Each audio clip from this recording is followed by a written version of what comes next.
এই পর্বের ভিডিওতে আমি তোমাদের কাছে আলোচনা করব ইন্টারোগেটিভ সেন্টেন্স অর্থাৎ প্রশ্নবোধক বাক্যের ন্যারেশন চেঞ্জ কিভাবে করতে। আমি আগের পর্বের ভিডিওতে আলোচনা করেছি অ্যাসার্টিভ সেন্টেন্সের কিভাবে ন্যারেশন চেঞ্জ করতে হয়। এই পর্বের পুরো ভিডিওটা দেখলে অর্থাৎ ইন্টারোগেটিভ সেন্টেন্স বা প্রশ্নবোধক বাক্যের ন্যারেশন চেঞ্জ কিভাবে করতে হয় সেটা সম্পূর্ণ দেখলে আশা করছি তোমরাও এই ইন্টারোগেটিভ সেন্টেন্সের ন্যারেশন চেঞ্জ করতে আর কোনোরূপ সমস্যা থাকবে না। ভিডিওটা সম্পূর্ণ দেখে যদি ভালো লাগে অবশ্যই আমাদের চ্যানেলটি সাবস্ক্রাইব করো এবং বন্ধুদের শেয়ার করো দেখার জন্য, এবং অবশ্যই অবশ্যই আমাকে কমেন্ট করে জানিও তোমাদের কেমন লাগলো।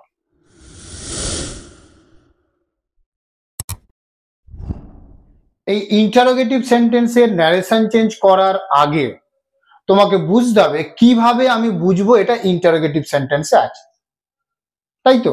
তাহলে ইন্টারোগেটিভ সেন্টেন্স এর অর্থ কি বললাম?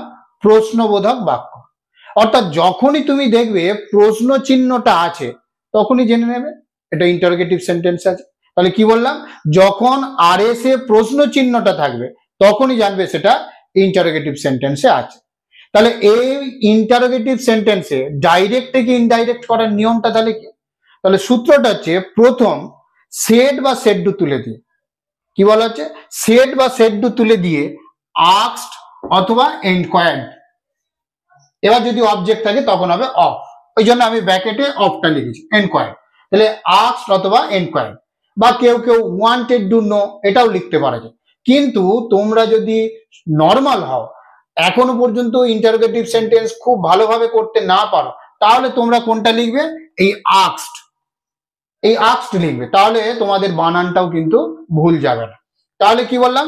এক নম্বর হচ্ছে সেড বা সেড টু তুলে দিয়ে আস্কড অথবা এনকোয়ার্ড লিখবে, আস্কডটাই বেশি ইউজ করবে। এইখানে বলে রাখি এটা পাস্ট ফর্মে, যদি প্রেজেন্ট ফর্মে থাকতো সে অথবা সে টু, তাহলে এখানে এই আস্কড না লিখে আস্ক করতে, ASK আস্ক, মানে পাস্ট ফর্মটা তুলে দিতে, এনকোয়ার্ডের এনকোয়ার করে দিতে। ক্লিয়ার? দু নম্বর কি? আর এস যদি অক্সিলারি ভার্ব দিয়ে শুরু হয়, অর্থাৎ কোটেশনের ভিতরের যে বাক্যটা সেই বাক্যটা যদি অক্সিলারি ভার্ব দিয়ে শুরু হয়। এবার তোমাদের প্রশ্ন আসতে পারে যে অক্সিলারি ভার্ব কোনগুলো, অর্থাৎ do, does, did, am, is, are, was, were, shall, should, will, would, can, could, may, might, must, has, have, had, এইগুলো হচ্ছে অক্সিলারি ভার্ব।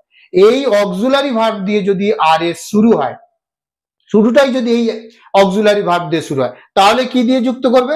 ইফ দিয়ে যুক্ত করবে, অর্থাৎ দুটোকে ইফ দ্বারা যুক্ত করতে হবে।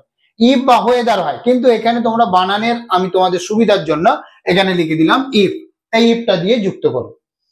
3 নম্বর হচ্ছে কিন্তু যদি আর এস ডব্লিউএইচ ওয়ার্ড দিয়ে শুরু হয়। ডব্লিউএইচ ওয়ার্ড কোনগুলো?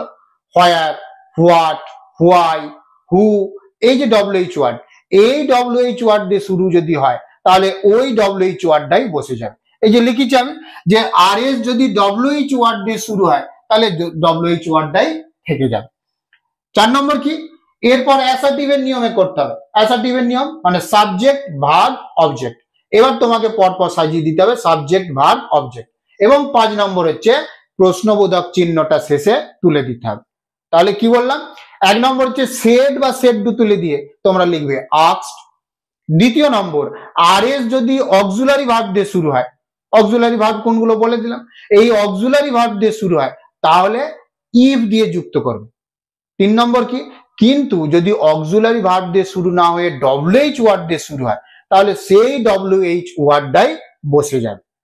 4 নম্বর হচ্ছে এরপর অ্যাসার্টিভের নিয়মে, অর্থাৎ সাবজেক্ট, ভার্ব, অবজেক্ট রূপে লিখবে। আর 5 নম্বর সর্বশেষে তুমি প্রশ্নবোধক চিহ্নটাকে তুলে দেবে। তাহলে আমরা উদাহরণের মাধ্যমে একটু বুঝে নিই ব্যাপারটা কিভাবে আমি ডাইরেক্ট থেকে ইনডাইরেক্টে ইন্টারোগেটিভ সেন্টেন্সের ন্যারেশন চেঞ্জ করব। আমি এখানে তোমাদের দুটো উদাহরণ দিয়েছি। উদাহরণ দুটো কি কি? 1 নম্বর হচ্ছে the boy said to me are you going to school. The boy said to me are you going to school, এক। দ্বিতীয় নম্বর কি? The boy said to Sita when have you done it. The boy said to Sita when have you done it. প্রথমে আমি এটাকে বলি এই দুটোর মধ্যে তুমি কি করে বুঝবে এটা কোন সেন্টেন্সে আছে। দেখো ফার্স্ট এইখানে হচ্ছে দেখো প্রশ্নবোধক চিহ্ন আছে, এইখানেও প্রশ্নবোধক চিহ্ন আছে। তাহলে আমরা প্রথমেই জেনে নিলাম এটা ইন্টারোগেটিভ সেন্টেন্সে আছে। তাহলে প্রথমেই তুমি দেখবে প্রশ্নবোধক চিহ্নটা আছে কিনা। তাহলে প্রশ্নবোধক চিহ্নটা থাকলেই সেটা হচ্ছে ইন্টারোগেটিভ সেন্টেন্স আছে। এইবারে দেখো the boy said to me, এইখানে এবার যেহেতু প্রশ্নবোধক আছে, প্রথমে আমি এই বাইরেরটা আমি কাজটা করে নেব, অর্থাৎ কোটেশনের বাইরের কাজটা আমি কমপ্লিট করে নেব।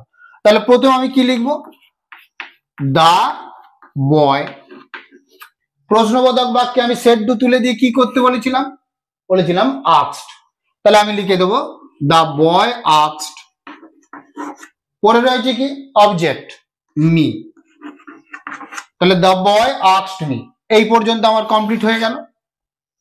দ্বিতীয় কাজ কি, এইবারে কোটেশনটা তোলার ব্যাপার আছে। এবার এইখানে আমি বলেছিলাম যে যদি অক্সিলারি ভার্ব কোটেশনের ভিতরটা প্রথম কি দিয়ে শুরু হচ্ছে সেটা দেখতে হবে। দেখো এইখানে আর আছে আর এইখানে হোয়েন আছে। তাহলে আমি সূত্রের সময় বলেছিলাম অক্সিলারি ভার্ব দিয়ে একটা শুরু হয় আর একটা ডব্লিউএইচ ওয়ার্ড দিয়ে শুরু হয়। তাহলে এইখানে কি আছে, প্রথম কি দিয়ে শুরু হয়েছে, অক্সিলারি ভার্ব দিয়ে শুরু হয়েছে। তাহলে অক্সিলারি ভার্ব দিয়ে শুরু হলে আমরা কি দ্বারা যুক্ত করব, ইফ দিয়ে। তাহলে আমি এখানে করব ইফ। তাহলে the boy asked me if, এটা ক্লিয়ার হলো। এইবারে 4 নম্বর সূত্রে চলে যাব। 4 নম্বর সূত্রে কি লেখা ছিল, এরপর অ্যাসার্টিভের নিয়মে করতে হবে, অর্থাৎ সাবজেক্ট ভার্ব অবজেক্ট রূপে আমাকে লিখতে হবে। তাহলে এইখানে সাবজেক্ট কোনটা, ইউ। বালকটি আমাকে বলল তুমি, বালকটি আমাকে বলছে তুমি, তুমি মানে কে, আমি, তাহলে ইফ আই। এইবারে দেখো এটা কোন টেন্সে আছে, সেড টু বা আস্কড, পাস্ট ফর্মে। তাহলে এটাকেও আমাকে পাস্ট ফর্মে নিয়ে চলে যেতে হবে। আমি আগের ভিডিওতে অর্থাৎ অ্যাসার্টিভের নিয়মের সময় বলে দিয়েছিলাম যে আরভি যদি পাস্ট টেন্সে থাকে এবং আর এস এ যদি অ্যামিজার থাকে সেটা ওয়াজ ওয়ার হয়ে যাবে। তাহলে এখানে আরটা হয়ে যাবে কি ওয়াজ। তাহলে ইফ আই ওয়াজ, এবার যেটা পড়ে রয়েছে তাই, গোয়িং টু স্কুল আছে, তাহলে স্কুল, গোয়িং টু স্কুল। এরপর আমি কি বলেছিলাম, প্রশ্নবোধক চিহ্নটাকে তুলে দিতে হবে। তাহলে প্রশ্নবোধক চিহ্নটাকে আমি তুলে দিই, তুলে দিয়ে তাহলে এখানে ফুল স্টপ দিয়ে দিলাম। তাহলে কি হলো, the boy asked me if I was going to school. Clear. দ্বিতীয় নম্বর কি বলা হয়েছে, the boy said to Sita when have you done it. First তোমাকে কোনটা লক্ষ্য করতে হবে, এই চিহ্নটাকে। তাহলে প্রশ্নবোধক চিহ্ন আছে, তাহলে আমরা এটা কিসে বুঝে নেব, ইন্টারোগেটিভ সেন্টেন্স আছে। এইবারে তুমি প্রথম এই কোটেশনের বাইরের কাজটা করো। তাহলে কোটেশনের বাইরের কাজটা করলে কি হবে, প্রথম দা বয় সেড টু করে তুলে দিয়ে কি লিখবো, আস্কড, দা বয় আস্কড। অবজেক্ট কি আছে এখানে, সেড টু তুলে দিলাম, অবজেক্ট রয়েছে সীতা, তাহলে সীতা, দা বয় আস্কড সীতা। এইবারে আমি কোটেশনের ভিতরের কাজটা করব। কোটেশন তুলে দিয়ে এবার আমরা সূত্রে কি বলেছিলাম, 3 নম্বর সূত্রে চলে যাবে। কি বলা হয়েছিল, যে যদি ডব্লিউএইচ ওয়ার্ড দিয়ে শুরু হয়, যদি ডব্লিউএইচ ওয়ার্ড দিয়ে শুরু হয় তাহলে সেই ডব্লিউএইচ ওয়ার্ডটাই বসে যাবে। তাহলে এইখানে হোয়েন রয়েছে, তাহলে আমরা লিখে দেবো হোয়েন, অর্থাৎ এই হোয়েনটাই বসিয়ে দেবো, হোয়েন। এরপরে কি হবে, অ্যাসার্টিভের নিয়মে করতে হবে। 4 নম্বর সূত্র অ্যাসার্টিভের নিয়ম। তাহলে প্রথম সাবজেক্ট ইউ, তুমি, তাহলে বালকটি সীতাকে বললো তুমি, তুমি মানে কি সীতা, অর্থাৎ সে। তাহলে মেয়েদের ক্ষেত্রে কি হয়, সি, তাহলে হোয়েন সি। এরপরে কি হবে, আরবি যদি পাস্ট টেন্সে থাকে এবং আর এস এ যদি হ্যাজ হ্যাভ থাকে তাহলে সেটা হ্যাড হয়ে যাবে। তাহলে হ্যাডটাকে করে দিলাম হ্যাড, হোয়েন সি হ্যাড। এবার যেটা পড়ে রয়েছে তাই, ডান ইট, প্রশ্নবোধক চিহ্নটাকে তুলে দিলাম, ফুল স্টপ। তাহলে the boy asked Sita when she had done it. Clear. এইভাবে প্রথমে তোমরা প্রশ্নবোধক চিহ্নটা আছে কিনা সেটা দেখবে, দেখার পরে প্রথম কোটেশনের বাইরের কাজটা করবে। যখন চিহ্ন থাকবে, প্রশ্নবোধক চিহ্ন থাকবে, তখন সেই প্রশ্নবোধকের চিহ্নের জন্য তোমরা ধরেই নেবে একটা ইন্টারোগেটিভ সেন্টেন্স আছে। তাহলে তখন তোমরা সেড টু তুলে দিয়ে আস্কড করবে, দিয়ে অবজেক্টটা বসাবে। এইবারে তোমাদের দ্বিতীয় চিহ্ন বা দ্বিতীয় লক্ষণটা যেটা বুঝতে হবে সেটা হচ্ছে কোটেশনের ভিতরে প্রথমেই কোনটা শুরু হয়েছে, অক্সিলারি ভার্ব না ডব্লিউএইচ ওয়ার্ড। অক্সিলারি ভার্ব দিয়ে শুরু হলে ইফ দিয়ে যুক্ত করবে, আর যদি ডব্লিউএইচ ওয়ার্ড দিয়ে শুরু হয় তাহলে সেই ডব্লিউএইচ ওয়ার্ডটাই বসিয়ে দেবে, তারপরে সাবজেক্ট ভার্ব অবজেক্ট রূপে লিখে দেবে, আর সর্বশেষে প্রশ্নবোধক চিহ্নটা তুলে দেবে। দিলেই ইন্টারোগেটিভ সেন্টেন্সের ডাইরেক্ট থেকে ইনডাইরেক্টে পরিবর্তন হয়ে যাবে, চেঞ্জ হয়ে যাবে। এইভাবে ইন্টারোগেটিভ সেন্টেন্সের ন্যারেশন চেঞ্জ করতে হবে। কি তাহলে ইন্টারোগেটিভ সেন্টেন্সের এই ন্যারেশন চেঞ্জ তোমাদের কাছে সহজ হলো নিশ্চয়ই? আরো উদাহরণ আমি ডেসক্রিপশন বক্সে দিয়ে রেখেছি, তোমরা সেখানে দেখে নিতে পারো, দেখলে তোমাদের কাছে আরো বিষয়টা ক্লিয়ার হয়ে যাবে। তারপরেও যদি কোনো প্রশ্ন থাকে বা কোথাও যদি বুঝতে অসুবিধা হয়, আমি অবশ্যই তোমাদের পাশে আছি, আমাকে অবশ্যই কমেন্ট করে সেই জায়গাটা বলে দিও, আমি তোমাকে ঠিক বুঝিয়ে দেবো। ভিডিওটি কেমন লাগলো তা কমেন্টে জানিও, আর ভিডিওটি ভালো লাগলে আমাদের চ্যানেলটা অবশ্যই সাবস্ক্রাইব করো।